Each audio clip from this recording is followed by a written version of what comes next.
nú nó bé tua lời cho té nó ít lia bé mà lời rồi nè sai nó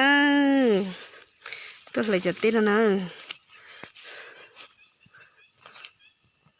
ít lia chè bé lời bé mà lời rồi nè sai à ý là tới chi là chè chỉ không thấy té nó đâu cả đó đúng rồi cho nhỏ nó san lúc trong nó san đầu cho san đầu rừng đâu rồi cho san đầu nó nè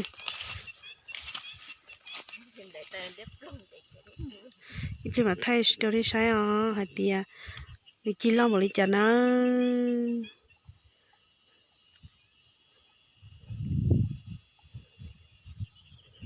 bố bé nó mua tu tí nên người nhau bé này lấy cho máu gì tôi lấy tên nó thế để người này tôi chịu tê người nhau là không cái tê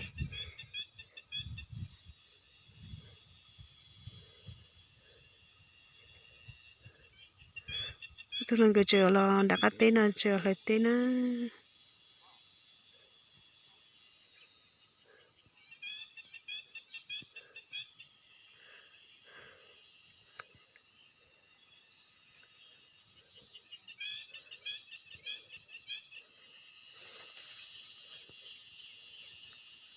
cái nó mà qua khó xế gì xin á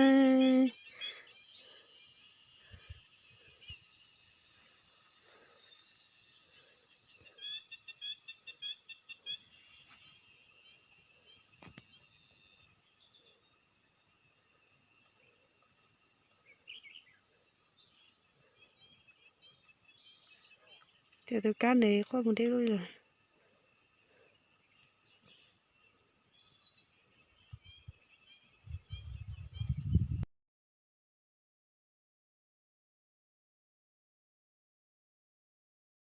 ô cái rồi té rồi có cái kia chỉ lo chơi gì á đó gì bận hả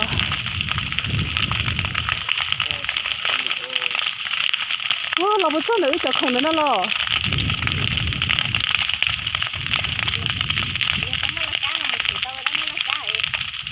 không chơi à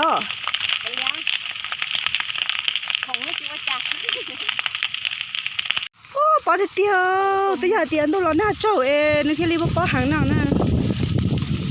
wow chỉ bỏ liền bàn đúng như sổn đồ sao phải trên đó nhá cái thời cũ là chỉ cũ luôn nè cái đầu cũng là cũ cái đấy chỉ lợi cái đấy chỉ để ra lợi đấy ít qua còn để khác nữa xin nhá cái hay có cái mùi lẩu với bể lo còn tàu che cũng có tàu té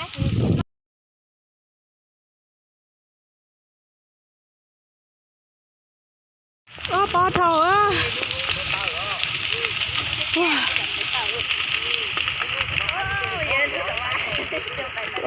hay cái nữa nữa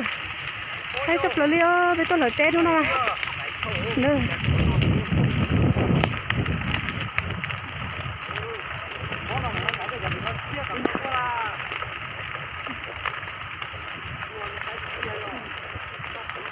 ủa nhà một chữ giờ không có chữ giờ không bị vô cú tao nữa rồi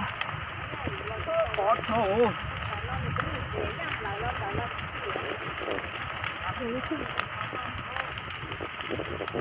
nó kia cho mà ra tôi nữa còn một nè giờ sao đó kia cho tôi ra tôi nữa ôi ơi chỉ bọn đâu liền cho đi chầu xưa ôi ơi chẳng nó tiền lỗ ta tua này nhà tiền lỗ ta tua nó khủng tua đấy chứ giờ mà cho thống về ô này cho cô hay có liền này cho nè cho bao thêm một nói rồi bây giờ không biết để cứu chiếc tàu đó chế đã há nó sẽ rất là là chiếc tàu được chế ô hay tiêu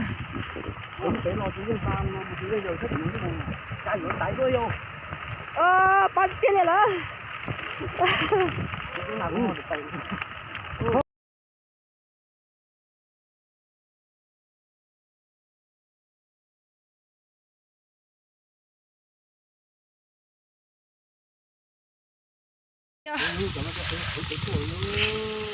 có xe bọn họ cũng còn biết bị tơ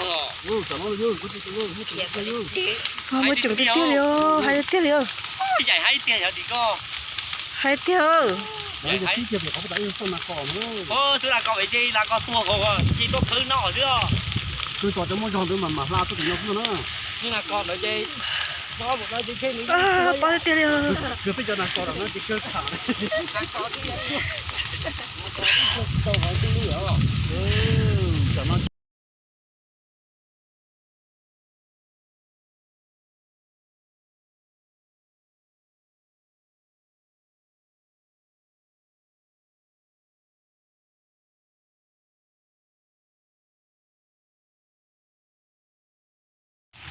Chỉ lo tiêu, chỉ nó buôn đã tiêu hàng tông rồi, nó tiêu, ít tôi lỡ phải lúa tiêu, chỉ lo tiêu, cút thảo à, này ít con nhẹ thật nó ít giờ tôi bao nhiêu tôi lỡ tiêu chứ, họ nói à, để tiêu nhá tí nữa, để tiêu chỉ là để bố tí cưng gạo tí nữa. Lời ta là lo đầu tiêu nếu chẳng cú bể hạt giống nó không gọi là chơi chữ này ít chữ ở chữ bé chữ bao chữ chỉ hoàn tên nào giờ chỉ chữ trâu chữ tên đó ha chữ ở chỉ để bé chữ lo chữ hơn bây giờ bao chữ sao hoàn tên này giờ bao chữ đâu không gọi nó giờ bao chữ nè đâu không gọi gì nữa ý lần lại ít buồn na ở buồn na ha đâu sắp bài nữa bây giờ lời tết ta một triệu lâu sát hậu rồi nung chè rồi tôi thể chế mua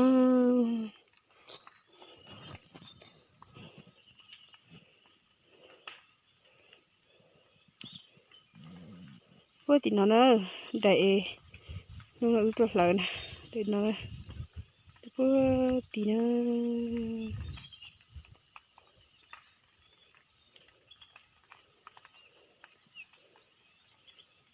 ta xin nói giờ cao quá chê chạy là tới ta chỉ tôi lo có liền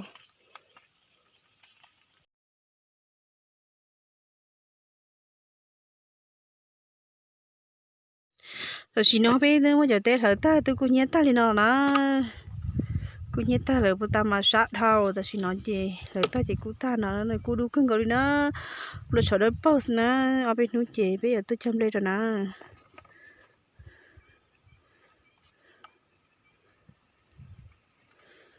rồi cũng nhớ ta rồi vào hắn ở bên mà chim đây chờ trong lâu nhỏ thôi chứ chỉ lại té một cái đấy